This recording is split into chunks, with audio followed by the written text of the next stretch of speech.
اللہ الرحمن الرحیم۔ ملفوظ نمبر 510۔ فرمایا کہ بڑی خوشی کی بات ہے کہ شریعت نے کئی سال کی پیشگی زکوٰۃ ادا کرنے کو بھی جائز کہا ہے۔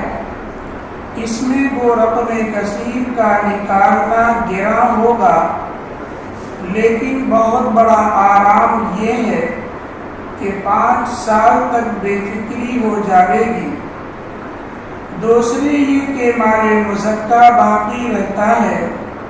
تیسرے یہ کہ اگر مال تلف بھی ہو جاوے تو اتنی مقدار زکوٰۃ جو پہلے دے دی گئی وہ تلف ہونے سے بچ گئی اور ثواب کا ذخیرہ ہو گیا۔ چوتھے یہ کہ غریب مسلمان بھائیوں کے کاموں میں معین ہو گیا۔ پانی نہیں ہے کیا؟ سامنے جو ہے پانی دینے لگا۔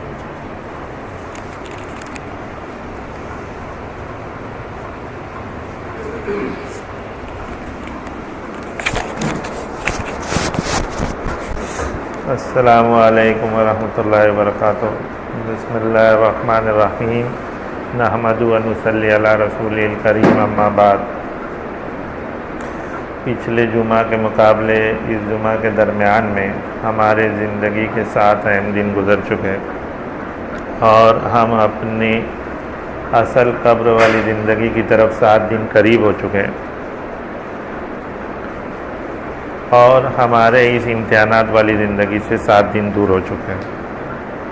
اللہ رب العالمین کا لاکھ لاکھ احسان اور کرم ہے کہ اس نے ہمارے یہ پچھلے 7 دن اور پچھلی پوری زندگی اطمینان سے گزارا، ہمیں صحت دی، تندرستی دی اور ہر حال میں ہمیں خوش رکھا۔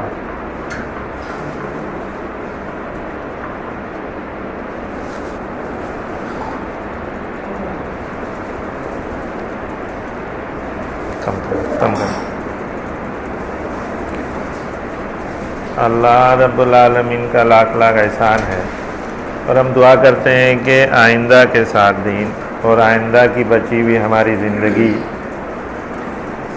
اللہ تعالیٰ ہمیں صحت سے رکھیں، ہم سے جو کوتاہیاں پچھلی زندگی میں ہو چکی ان کوتاہیوں سے دور رکھے، ہم کو دور کریں اور ہماری عبادتوں کے اندر اور خوبصورتی پیدا فرمائیں۔ ہمارے جو حقوق ہے ہمارے والدین کی طرف، ہمارے بچوں کی طرف، معاشرے کی طرف، ہمارے ماتحت کام کرنے والوں کی طرف، ہر اس چیز کی طرف جس کا حکم اللہ نے فرمایا ہمیں وہ حقوق صحیح سے ادا کرنے کی توفیق عطا فرمائے۔ جیسے کہ اس ادارے میں معمول ہے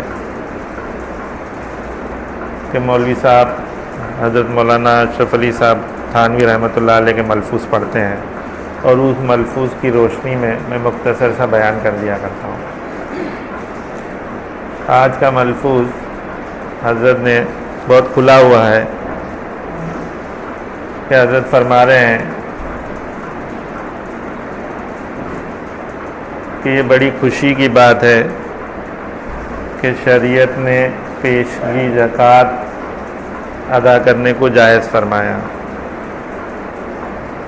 یعنی آگے کی زکوٰۃ، آئندہ کی زکوٰۃ، جو آئندہ سال یا اس کے بعد والے سال میں بھی انسان سوچے کہ میری آمدنی اس وقت میں بھی اتنی رہے گی اور اتنا مال میرے پاس باقی رہے گا تو اس وقت میں بھی میرے کو زکوٰۃ دینی پڑے گی، تو ہو سکتا ہے اس کے بجائے میں آج ہی زکوٰۃ دے دوں۔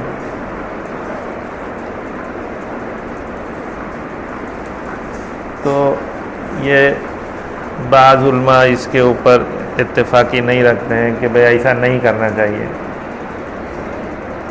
انسان نے ہر سال اپنی زکوٰۃ نکالنا چاہیے، لیکن شریعت نے اس کا حکم دیا ہے کہ آپ آگے کی زکوٰۃ نکال سکتے ہیں۔ اس کے فائدے حضرت اس میں بتا رہے ہیں، اس کے فائدے کیا ہے؟ فرما رہے ہیں کہ وہ رقم کثیر کا نکالنا گرا ہوگا، مشکل ہو سکتا ہے، مشکل ہوگا، آگے کی آدمی اپنے 8.5 تک کا کوئی نہیں نکالتا ہے، تو اس سے زائد کہہ جاؤ تو مشکل ہوگا۔ حضرت فرما رہے ہیں کہ اگر سوچے آدمی کہ میں آگے کی زکوٰۃ بھی ادا کر دوں تو مشکل لگتا ہے، لیکن اگر نکال دے تو کہتے ہیں اس کا بڑا فائدہ یہ ہے کہ 5 سال تک بے فکری ہو جائے گی۔ یہاں پر 5 سال حضرت نے فرمایا، ہو سکتا ہے اس وقت میں حضرت سے کسی نے سوال کیا ہوگا کہ وقت جو ہے متعین نہیں ہے کہ بھئی اتنے سال کی زکوٰۃ دے سکتے ہو، اتنے نہیں، ہو سکتا ہے اس وقت میں حضرت سے کسی نے سوال کیا ہوگا کہ حضرت میں 5 سال کی زکوٰۃ اگر نکال دیا ہوں تو کیا یہ صحیح ہے؟ تو حضرت نے اس اعتبار سے کہا ہوگا کہ بھئی 5 سال کے لیے بے فکری ہو جائے گی آپ کو، کہ اگر آپ نے 5 سال کی پیشگی زکوٰۃ اگر نکال لی تو آپ بے فکر ہو جاؤ گے۔ تو فائدہ یہ بتا رہے ہیں کہ جتنے سال کی آپ نکالو گے اتنے سال کے لیے آپ کو اطمینان ہو جائے گا، ٹینشن نہیں رہے گا کہ شاید اس وقت میں دوں نہیں دوں۔ یہ بھی بعض علماء نے اس کے اوپر یہ بھی لکھا ہے کہ آدمی کو ایک ڈر ہوتا ہے کہ شاید اس وقت میں میرا مزاج نہیں بنے زکوٰۃ دینے کا، تو اس کے لیے میں پہلے سے ہی زکوٰۃ نکالا ہوں، لیکن ایسا نہیں ہونا چاہیے، آدمی نے ایسا نہیں سوچنا چاہیے۔ آدمی کا مزاج ہمیشہ اللہ کی طرف اور اللہ کے حکم کو ماننے کے لیے راضی رہنا چاہیے۔ یہ نہیں تصور کرنا چاہیے کہ بھئی شاید بعد میں میرے کو اس کی توفیق نہیں ہوگی کہ میں اس کو ادا کروں، نہیں، ایسا نہیں سوچنا چاہیے۔ انسان اگر کوشش اللہ کے ہر حکم کو ماننے کی اس کے اوپر اس کو فرض ہے، اس کے اوپر اس میں وہ کوئی بھی کوتاہی نہیں کر سکتا۔ تو حضرت فرما رہے ہیں کہ بھئی وہ یہ رقم کثیر کا نکالنا گیرا ہوگا، مشکل ہوگا، لیکن اس کا فائدہ یہ ہے کہ آئندہ 5 سال کے لیے بے فکری ہو جائے گی۔ اور آگے اس کے اور صفائی میں پیش کر رہے ہیں کہ اس کے اور فائدے بتا رہے ہیں کہ مال مزکا باقی رہتا ہے، پاک ہوا مال، اگر زکوٰۃ آپ نے ادا کی تو آپ کا مال پاک ہو گیا۔ تو حضرت فرما رہے ہیں کہ مال مزکا پاک ہوا مال باقی رہتا ہے، اس کی گارنٹی ہو گئی کہ آپ نے زکوٰۃ ادا کر دی، اب یہ مال آپ کے پاس باقی رہے گا، اللہ تعالیٰ اس کی حفاظت فرمائے گا، وہ آپ کے لیے حلال ہو گیا، تو باقی رہتا ہے۔ حضرت اس کی بھی یہ بھی ایک فائدہ اس کا بتا رہے ہیں۔ آگے تیسرا فائدہ حضرت بتا رہے ہیں، اگرچہ وہ مال تلف ہو گیا، ضائع ہو گیا، تو بھی جو زکوٰۃ ادا کی گئی ہے وہ تلف ہونے سے بچ گئی، وہ ضائع ہونے سے بچ گئی۔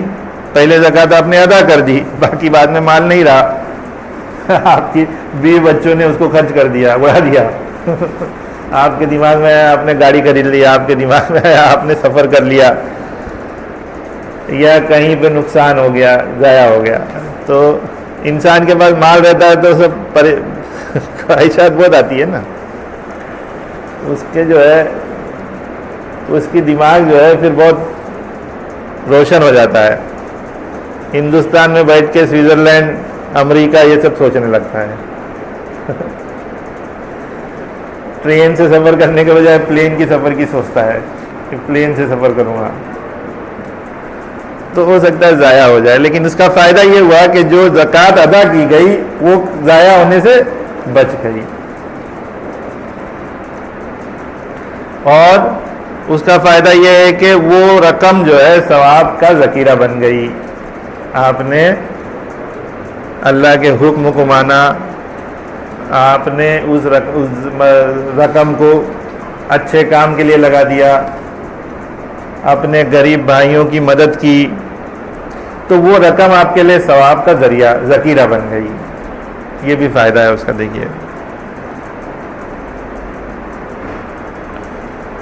آگے حضرت فرما رہے ہیں، چوتھا فائدہ اس کا یہ بتا رہے ہیں کہ آپ کے غریب بھائی کے مدد میں معین ہوگی، کہ اس کے فائدے کو ہو جائے گا، اس کے لیے مددگار بنے گی، اس کی ضرورت کے لیے اندر یہ رقم مدد بنے گی۔ تو حضرت یہ فائدے اس کے بتا رہے ہیں کہ بھئی پیشگی زکوٰۃ دینے کے فائدے ہی ہیں۔ یہ حضرت کی سوچ تھی حضرت نے اس اعتبار سے اس کو بتایا، لیکن میں سمجھتا ہوں کہ بہتر یہی ہے کہ ہر سال اپنی زکوٰۃ کو نکالا جائے. یہ آپ کے ایمان کا مینٹیننس ہے، آپ اپنے ایمان کو مینٹین کر رہے ہیں. جیسے گاڑی ہوتی ہے، گاڑی کو کہتے ہیں بار بار مینٹین کرتے رہنا چاہیے تو گاڑی صحیح سلامت رہے گی. زکوٰۃ نکالنا ہر سال یہ آپ کے ایمان کا مینٹیننس ہے، یہ آپ کے ایمان کو باقی رکھتا ہے اور اس میں اور خوبصورتی پیدا کرتا ہے. فکر رہتی ہے انسان کو میرے کو زکوٰۃ ادا کرنی ہے. تو یہ میں سمجھتا ہوں کہ بھئی ہر سال والی زکوٰۃ نکالنا چاہیے، جو کہ اجازت ہے شریعت میں، اس کی اجازت ہے، سہولت کے اعتبار سے اجازت ہے. ہاں یہ ہے کہ انسان نے زکوٰۃ کے علاوہ اگر اس کا دل کہہ رہا ہے کہ کچھ زیادہ مال میں اللہ کے راستے میں خرچ کر دوں تو پھر وہ زکوٰۃ کی نیت نہیں ہونی چاہیے، وہ فی سبیل اللہ کی نیت ہونا چاہیے کہ میں جو ہے اللہ کے راہ میں کچھ زیادہ پیسہ خرچ کر دوں. یہ اس سے زیادہ بڑا نفع کا کام ہے. یہ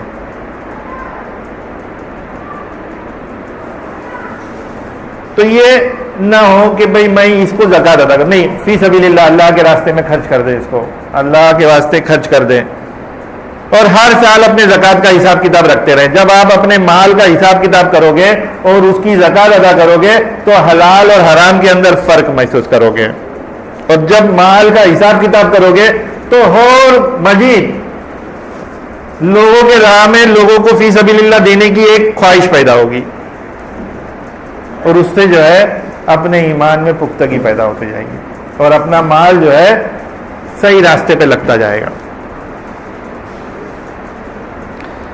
آج لوگوں کا ایک مزاج ہو گیا ہے، یہ اور بات ہے کہ بھئی باہر سے لوگ آتے ہیں زکوٰۃ لے جاتے ہیں، ان کی ضرورت ہوتی ہے، لیکن زکوٰۃ کا اصل حقدار تو آپ کے قریبی رشتہ دار اور آپ کی بستی ہے. آپ کی بستی کے اندر اگر زکوٰۃ لینے والے لوگ باقی ہیں تو پہلا آپ کا فرض بنتا ہے کہ بھئی ان کو زکوٰۃ ادا کریں. آپ کے رشتہ داروں کے اندر آپ کے زکوٰۃ کے مستحق لوگ ہیں تو رشتہ داروں کے لیے زکوٰۃ ادا کرنا ضروری بن جاتی ہے. جیسے ایک سرکل ہوتا ہے، آپ لوگ آج کل دیکھا جائے تو وائی فائی کا، اگر کوئی وائی فائی ڈھونڈتا ہے تو اس میں بتاتا ہے، سرکل بتاتا ہے ایک، اور اس کے اندر بتاتا ہے کتنا پرسنٹیج کون سے چینل سے آپ کو مل رہا ہے. تو جو چینل میں زیادہ اچھا اور صاف ستھرا پرسنٹیج والا نیٹ ورک ملتا ہے، آدمی اس کو حاصل کرنے کی کوشش کرتا ہے.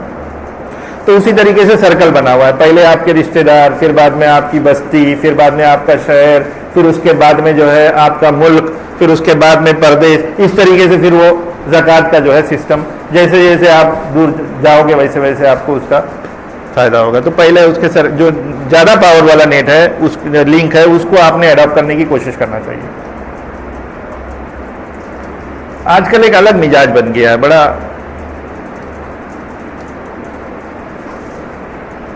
کہ آج ہم لوگ کسی کی مدد مالی طور سے کرنا ہی نہیں چاہتے اور نہ اس کو مالی اعتبار سے اٹھانا چاہتے ہیں.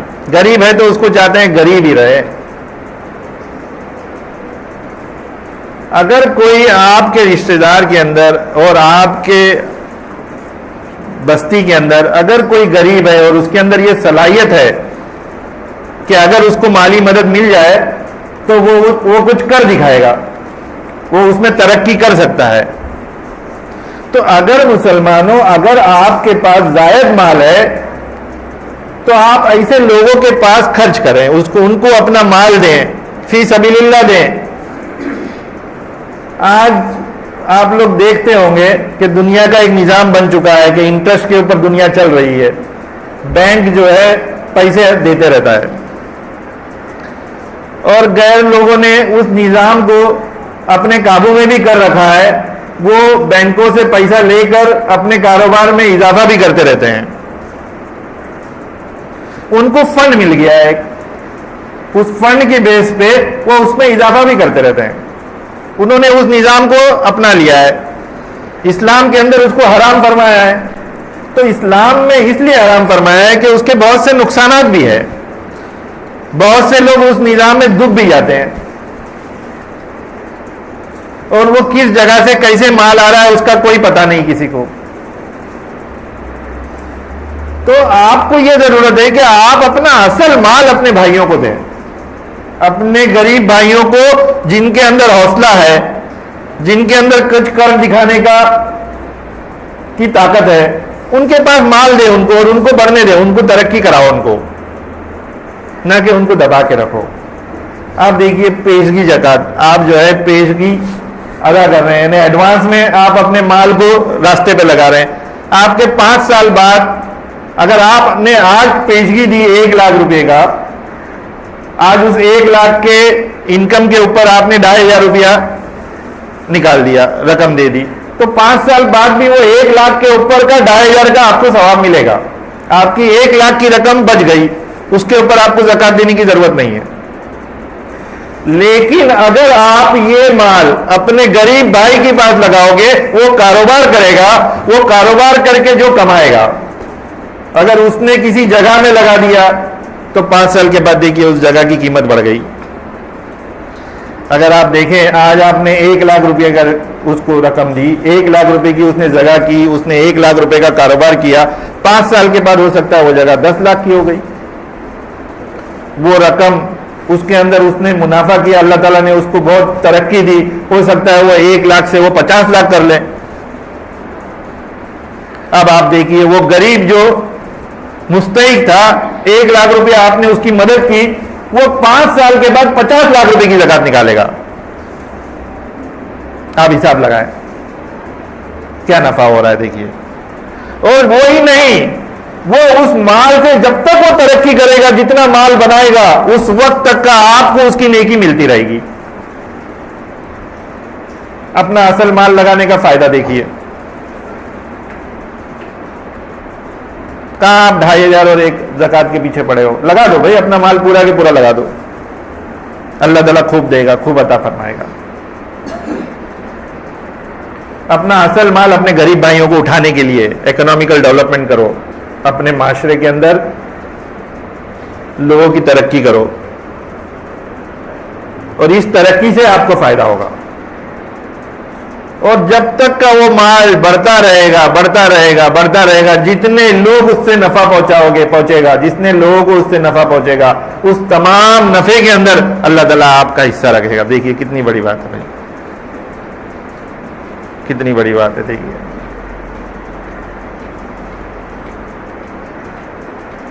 تو اپنے انویسٹمنٹ کا خیال کرو. آدمی جو ہے آج کل بینک والے آتے ہیں اور 25 سال 50 سال کا انویسٹمنٹ پلان بتاتے ہیں کہ دیکھیے آپ کی مال جو ہے کتنا بڑھے گا.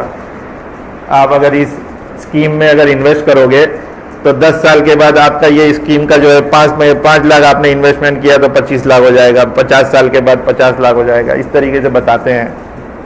یہ آپ کا انویسٹمنٹ پلان ہے آپ کے آخرت کو سنوارنے کے لیے. اس کے اوپر انویسٹ کرو بھائی, اس کے اوپر انویسٹ کرو. یہ آپ کے نفع کا کام ہے.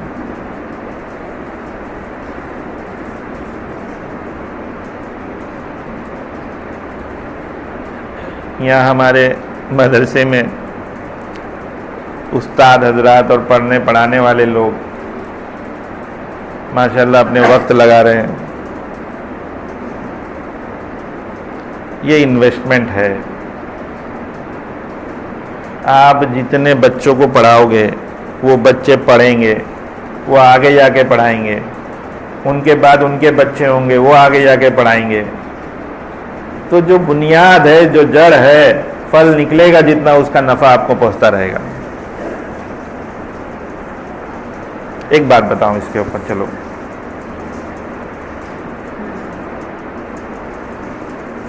آج دنیا کا نظام یہ ہو چکا ہے, جوانی مال کمانے کے لیے, دنیا بنانے کے لیے, اور بڑھاپا آخرت کمانے کے لیے, اللہ اللہ کرنے کے لیے. یہ دنیا کا نظام ہو چکا ہے. پوری دنیا اسی نظام سے چل رہی ہے. میں اس کو الٹا سمجھتا ہوں. میں کہتا ہوں جوانی آخرت کمانے کے لیے اور بڑھاپا دنیا کمانے کے لیے.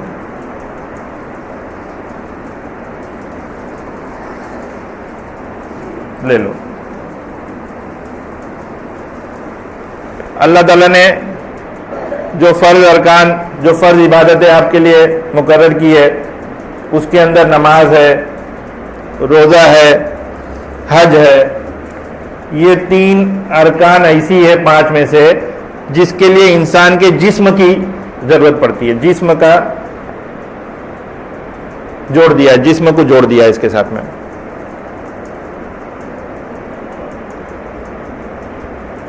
نماز پڑھنے کے لیے آپ کا جسم اگر اچھا رہے گا تو خشوع سے نماز پڑھ سکتے ہو. حج اگر آپ تندرست ہے تو حج کی ارکان کر سکتے ہو. روزہ جسم سے جڑا ہوا ہے، اگر آپ کا جسم تندرست ہے تو آپ روزے اچھے سے رکھ سکتے ہو.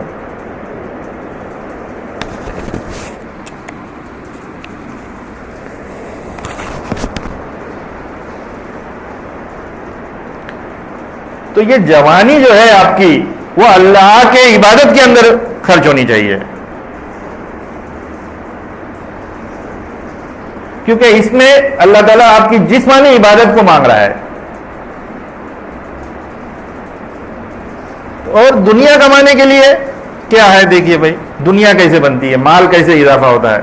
مال کمانے کے لیے تجربہ اور عقل کی ضرورت ہوتی ہے. وہ کب آتی ہے؟ بڑھاپے میں آتی ہے. جیسے جیسے آپ کی عمر بڑھے گی، سادھن سمجھ لو کہ ملٹیپلیکیشن، مال کا ملٹیپلیکیشن کیسے کرنا چاہیے. مال کمانے کے لیے آپ کو جو ہے بڑے بڑے بلینر جو ہے وہ روڈ پر آ کر جو ہے ہاتھ گاڑی اور گھوڑا گاڑی نہیں کھینچتے ہیں. وہ اپنے بڑے بڑے دفتر میں بیٹھ کے اپنے دماغ سے اور اپنے تجربے سے اپنے مال کا ملٹیپلیکیشن کرتے رہتے ہیں. وہاں پہ یہ پتا چلا کہ جسمانی طاقت کی آپ کو ضرورت نہیں ہے، آپ کو تجربے اور عقل کی ضرورت ہے. تو دنیا کمانے کے لیے، اور جوانی میں اگر تم محنت کر رہے ہو اور بہت کوشش کر رہے ہو تو الجھ کے ہی رہ جاتے ہو.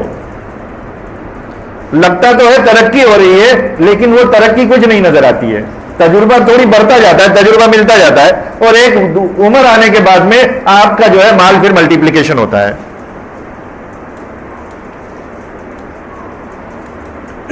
یہ اور بات ہے کہ بھئی آج کل لوگ جو ہے یہ میڈیا وغیرہ کی طرف سے، یہ فیس بک کے اونر جو ہے، فیس بک کے اونر ہے نا، کیا نام ہے ان کا؟ ہاں، مارک زکربرگ. یہ بہت جوانی میں انہوں نے بہت ترقی کر لی. یہ 7 بلین آبادی کے اندر بہت کم لوگ آپ کو ایسے ملیں گے جو اپنے کم عمری میں انہوں نے ترقی کی. یہ تو ایکسپشنل ہے، ہر چیز کے اندر ایکسپشنل جو ہے معاملے رہتے ہیں. لیکن اگر آپ میجورٹی دیکھو گے تو انہوں نے اپنی عمر کے 40 سال کے بعد، 45 سال کے بعد ہی انہوں نے ترقی کی ہے. مالی ترقی ان کی اسی عمر کے بعد ہوئی ہے. تو یہ ایکسپشنل کیسز جو ہے وہ کوئی ویلیو نہیں رکھتا.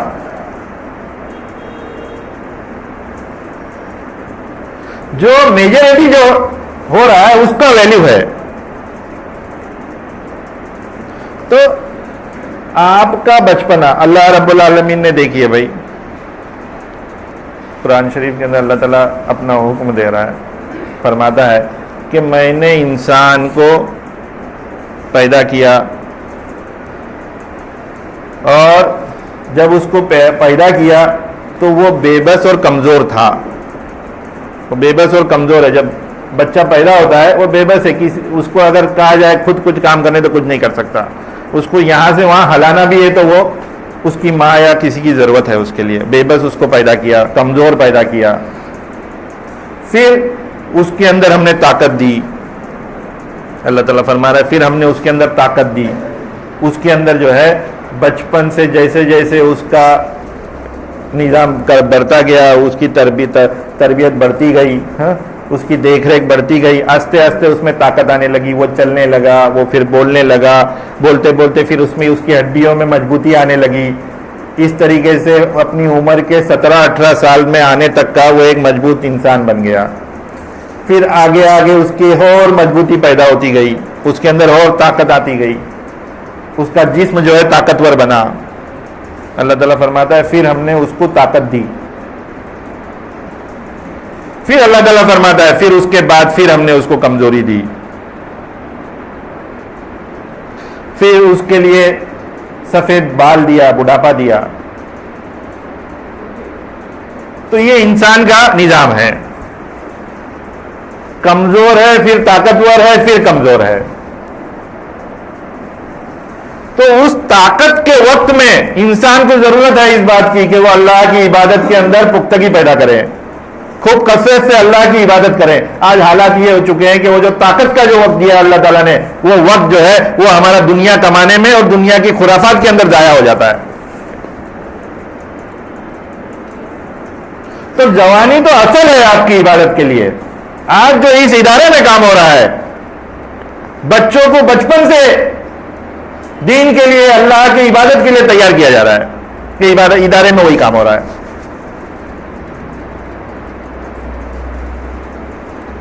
اور جوانی میں آتے آتے اس کے اندر ایک عبادت کی پختگی پیدا کی جا رہی ہے اور پھر اس کو معاشرے میں چھوڑا جا رہا ہے. یہ اور بات ہے کہ 100% بچوں کے اندر اس کا نفع نہیں ہوگا، لیکن ہاں اچھے پرسنٹیج آف بچے جو ہے دین کے اندر قائم رہے ہیں. تو بچپنا جو ہے ان کا علم سکھانے کا ٹائم ہے، اس کی عبادتوں کو سکھانے کا وقت ہے، اور جوانی اس کی عبادتوں کو عمل میں لانے کا وقت ہے. جب جوانی میں جو عمل کرو گے، بچپن اور جوانی اگر آپ کی علم اور علم کو عبادت کرنے میں گزرے گی تو بڑھاپا تو ایسے ہی آپ کا سنور گیا.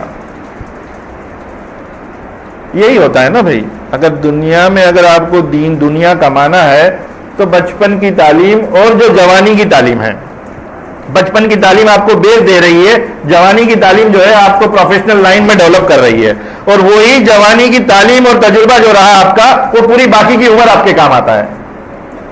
اگر کوئی انجینئر بنا ہے تو وہ انجینئر بن کر اپنی زندگی گزارتا ہے، کوئی ڈاکٹر بنا ہے تو وہ ڈاکٹر بن کے اپنی زندگی گزارتا ہے. تو یہ وہی کام آتی ہے آپ کی. تو اگر نیک مومن بن کر اپنی بچپنا گزارا ہوگا، نیک مومن بن کر اپنی عبادت جوانی میں کی ہوگی، تو باقی کی زندگی تو آپ کی عبادت کے اندر ہی گزرے گی. تو یہ تو اصل عمر ہے بھائی آپ کی عبادت کرنے کی. آج کیوں ضائع کر رہے ہو اپنے اولاد کی عمر کو اور بچپنے کو؟ اگر کوئی یہ سمجھ کر اپنی اولاد کو اگر مشنری اسکول میں بھیج رہا ہے کہ اس کی زندگی اچھی گزرے گی، تو وہ ضائع کر رہا ہے اپنے بچے کی زندگی، دنیا کو بھی اور آخرت کو بھی. ایسے اداروں کو آباد کرو مسلمانوں، اور نئے ایسے ادارے قائم کرو جہاں پر اسلام کی بنیادی ٹھوس تعلیم دی جا رہی ہے. یہاں اس ادارے کے اندر اسلام اور دنیائی تعلیم دونوں مل کر ڈوز پلایا جا رہا ہے بچوں کو. یہ نہیں کہ بچوں کو دنیائی تعلیم سے بھی دور رکھا گیا ہے. معیاری بچے ہمارے یہاں سے نکلتے ہیں، یہاں سے نکلے ہوئے بچے ڈاکٹریٹ کر رہے ہیں، انجینئرنگ کر رہے ہیں، ڈیزائننگ کر رہے ہیں. وہ بچے جو ہے اپنی کیٹرنگ کے لائن میں آگے شیف بن رہے ہیں. وہ بچے جو ہے ہر فن کے اندر گزر رہے ہیں. وہ بچے حافظ بھی بن رہے ہیں، عالم بھی بن رہے ہیں، وہ بچے مفتی بھی بن رہے ہیں.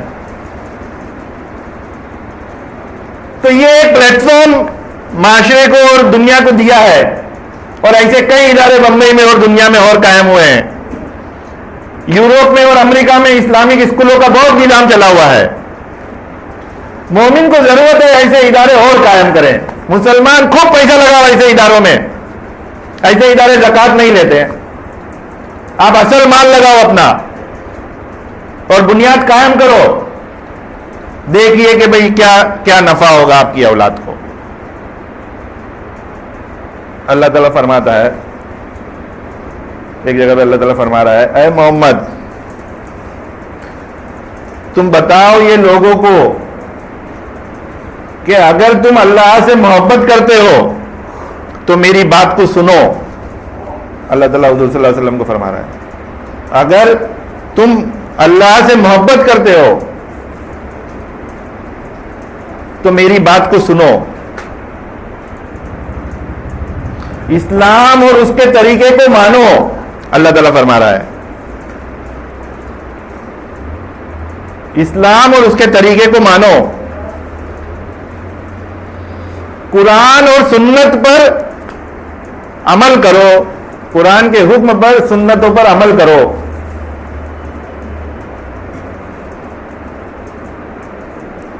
آگے اللہ تعالیٰ فرما رہا ہے تو میں آپ کو چاہوں گا, میں آپ کو چاہوں گا اور میں آپ سے محبت کروں گا. اللہ تعالیٰ فرما رہا ہے بندے کو کہ یہ کہو بندوں سے. اللہ تعالیٰ فرما رہا ہے کہ میں آپ کو چاہوں گا اور آپ سے محبت کروں گا. میں آپ کی گناہوں کو معاف کروں گا. اللہ تعالیٰ فرما رہا ہے کہ اے محمد کہو لوگوں سے کہ میں آپ کی گناہوں کو معاف کروں گا. میں معاف کرنے والا ہوں, میں بڑا رحیم ہوں. اللہ تعالیٰ فرما رہا ہے کہ اگر تم مجھ سے محبت کرتے ہو.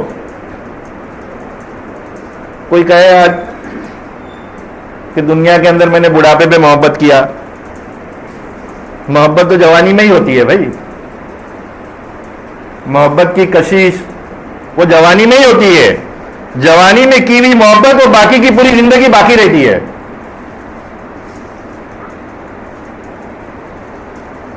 تو کہاں ہوا بڑھاپے میں آپ اگر کہہ رہے ہو کہ بھئی اب تو دنیا کی بہت مصروفیت ہے, بڑھاپے میں جو ہے نماز پڑھوں گا, مسجد کو آباد کروں گا.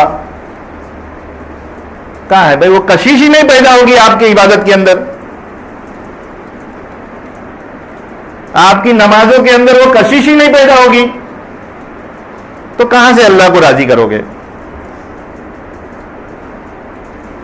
آج بھی اگر ہم دنیا کے اندر اتنے الجھے ہوئے ہیں کہ اگر نماز کو کھڑے ہو جاتے ہیں تو دنیا بھر کی خرافاتیں ادھر ادھر سے آتے رہتی دماغ میں. بات کب رکعت ہو رہی ہے اور کب سلام پھیر رہے ہیں کچھ پتہ نہیں. بس ایکشن سے ہی کام ہو رہا ہے. ایک باڈی نے جو ہے ایک ایکشن کو عمل میں لے لیا ہے. وہ رکوع میں جا رہا ہے, وہ سجدے میں جا رہا ہے. اس کو پتا ہے کہ بھئی 2 رکعت کے بعد بیٹھنا ہے تشہد میں. اس کو پتا ہے کہ بھئی 4تھی رکعت میں سلام پھیرنا ہے. بس ایکشن ہی کام دے رہا ہے. باقی دماغ جو ہے وہ سب کہیں اور چل رہا ہے. اس کو پتا ہے سورہ فاتحہ پڑھنی ہے, ثنا پڑھنا ہے. تو کب آئے گا جب آپ یہ بڑھاپے دنیا بھر اگر 50-60 سال کی زندگی دنیا لے کر اپنے دماغ میں بھرے ہوئے ہو تو کیا 60 سال کی زندگی میں آپ کو جو ہے آخرت کام یاد آئے گی, اللہ سے محبت یاد آئے گی؟ آپ کو نہیں آئے گی. اگر آپ نے اپنا بچپن اور اپنی جوانی اللہ کی عبادت کے اندر اس کے ساتھ محبت کرنے میں گزارا ہوگا تو آگے کی زندگی میں اس کی محبت, اس کی عبادتوں کے اندر پختگی پیدا ہوگی. اللہ کے ساتھ جو محبت کرے گا وہ محبت ایک طرفہ نہیں ہے. دنیا کی محبت ایک طرفہ ہو سکتی ہے. بیوی کبھی شوہر کو نہیں, بیوی محبت کر رہی تو شوہر نہیں محبت کرتا, شوہر محبت کر رہا ہے تو بیوی نہیں محبت کرتی. کبھی بچے محبت کر رہے ہیں تو باپ نہیں محبت کرتا. دنیا کی محبت ایک طرفہ ہو سکتی ہے لیکن اللہ کی طرف اگر محبت کرو گے تو اس کی محبت ایک طرفہ کبھی نہیں ہو سکتی. اللہ اس سے دوبارہ اس سے زیادہ محبت کرے گا. اس کو دنیا میں ہر وہ لطف عطا فرمائے گا جو ایک محبت کرنے والے کو دنیا میں ملتا ہے. تو اپنی جوانی کے اندر جو ہے ایک عبادت کا نظام قائم کرو. اپنی جوانی کو ضائع مت کرو. اور والدین میں آپ سے کہتا ہوں یہ بات کو کہ اپنی اولاد کا 15 16 17 سال ہونے پر اس سے توقع مت رکھو کہ یہ میرے کو کھلائے گا اور یہ میرے کو کمائے گا اور یہ میرے کو کما کر لا کر میرے گھر خرچہ چلائے گا. ایسی توقع مت رکھو. آپ کو ضرورت اس بات کی ہے کہ اپنے اولادوں کو خوب جو ہے دین کی طرف تعلیم حاصل کرنے کے لیے, دین کی عبادت کرنے کے لیے اس کی بچپنا اور اس کی جوانی کا وقت لگانے دو. اور بڑھاپے میں آنے کے بعد روزی کماؤ, ذریعہ بنتے ہو, آپ کی طرف اچھی قابلیت پیدا ہوتی ہے, اس قابلیت کو استعمال کرو اور اس وقت میں بھی اپنی دنیا کو کماؤ اور اللہ کے راستے میں زیادہ مال لگاؤ اور اپنی اولاد کی بنیاد اتنی مضبوط کرو کہ وہ آئندہ آنے والے وقت میں وہ بنیاد کوئی ڈھال نہیں سکے.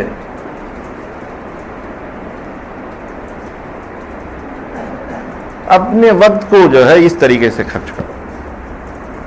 اس ادارے میں اسی طریقے کا کام ہو رہا ہے. بھائی دیکھیے پچھلے جمعہ کو بھی اس بات کا اعلان کیا گیا تھا کہ یہاں پر کشمیر میں جو آپ لوگ بھی جانتے ہیں کہ بڑا سیلاب آیا وہاں پر، اور وہاں پر لوگوں کی بہت مال کا نقصان ہوا، اور بہت سے لوگوں نے ان کی مدد کی. ہم لوگ بھی یہاں پر ایک مہم چلائے ہوئے ہیں حضرت مولانا انظر شاہ کشمیری ریلیف کے نام سے. ہمارے شیخ حضرت مولانا انظر شاہ صاحب کشمیری رحمۃ اللہ علیہ جو دارالعلوم دیوبند کے شیخ الحدیث رہے ہیں، تو ان کے نام سے ایک ریلیف ہم نے یہاں چالو کیا ہے. ہمارے ادارے کے بچے اور استادوں نے، یہ مولوی اشتیاق اس کے ذمہ دار ہے، اور بچے بھی جو ہے پلیج کر کے ایک فارم لے کر لوگوں سے بھی پیسہ جمع کر رہے ہیں. ماشاءاللہ کافی لوگوں نے اس کے اندر مدد کی. لوگوں نے اپنے گھر کے کپڑے، برتن، نئے کپڑے، نئے برتن، بلینکٹ، ابھی جو ہے گرمی سخت سردی وہاں پر آئے گی، لوگوں کے لیے بلینکٹ بھی دیا. تو جو بھی اپنے ضرورت کا سامان ہے وہ آپ ادھر دیں، یہاں لا کر جمع کرائیں مدرسے میں، اور اپنے بستی سے، اپنے بلڈنگ سے، اپنے مقامی بھائی بہنوں سے، اپنے رشتہ داروں سے کہے یہ بات کو چلائیں کہ بھئی اس طریقے کا ریلیف کا کام چل رہا ہے، اس کام کے اندر آپ تعاون کریں اور مالی تعاون بھی کریں. ماشاءاللہ میرے سمجھ میں آیا ہے ابھی تک کا جو ہے ادارے میں قریباً 1.25 لاکھ روپے کی پونجی جم چکی ہے، اور کافی سامان بھی آیا ہے یہاں پر. تو 21 تاریخ تک یہ مہم چلے گی. اس 21 تاریخ کے اندر جو حضرات اگر اپنا مال، پیسہ اور سامان لا کر دینا چاہتے ہیں تو یہاں پر لا کر دیں. اس کے لیے آپ لوگوں کو ڈونیشن کی ڈونر کر کے سرٹیفکیٹ بھی ملے گا. مسجد کے نماز کے بعد ہمارے چند استاد جو ہے مسجد کے باہر کھڑے رہیں گے، جو نقدی کچھ سامان دینا چاہتا ہے، پیسہ دینا چاہتا ہے، وہ ان کو جمع کر سکتے ہیں. وآخر دعوانا الحمدللہ رب العالمین.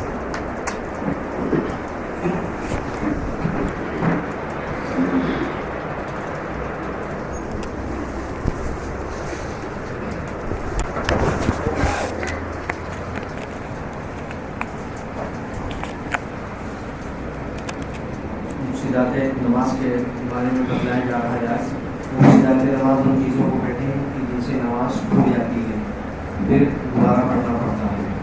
اس میں سب سے پہلے ہے کہ جان بوجھ کر یا مثلاً بولے یا کچھ بھی دعا وقت کھائے، اس سے نماز فاسد ہو جاتی ہے.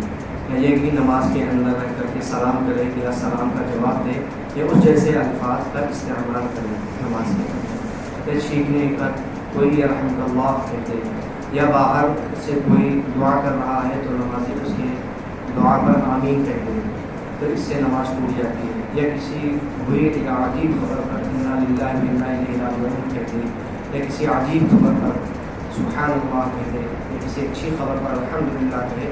ان چیزوں سے نماز ٹوٹ جاتی ہے. اسی طریقے سے نماز کے اندر درد ہو تو کراہے آہ یا وہ اس طریقے سے کراہنے سے بھی نماز ٹوٹ جاتی ہے. کہ کسی غیر نمازی کی دعا، کسی غیر نمازی کی لقمہ لے لے، جیسے قرات کر رہا ہے تو باہر سے کوئی آدمی لقمہ لے لے تو نماز ضائع ہو جاتی ہے، ٹوٹ جاتی ہے. اور دیکھ کر نماز پڑھنے سے بھی نماز نہیں جاتی ہے. آپ ذرا سے فارغ ہیں.